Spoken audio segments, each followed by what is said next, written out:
Assalamualaikum warahmatullahi wabarakatuh.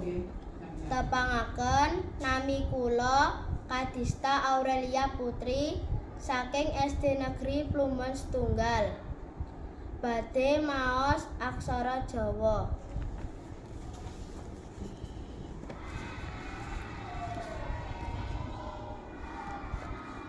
Sriwedari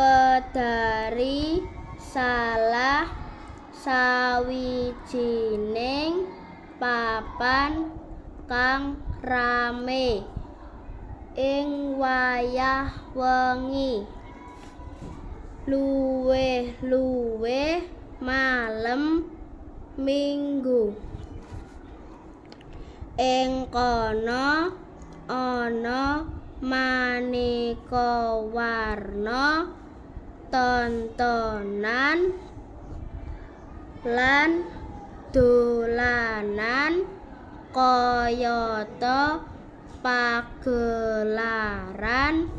wayang, sendratari uga tetembangan.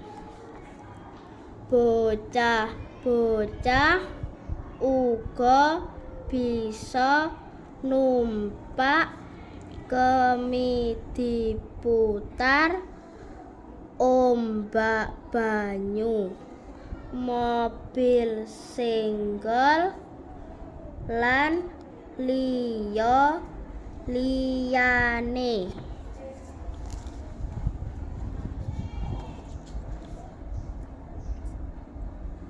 Wassalamualaikum warahmatullahi wabarakatuh.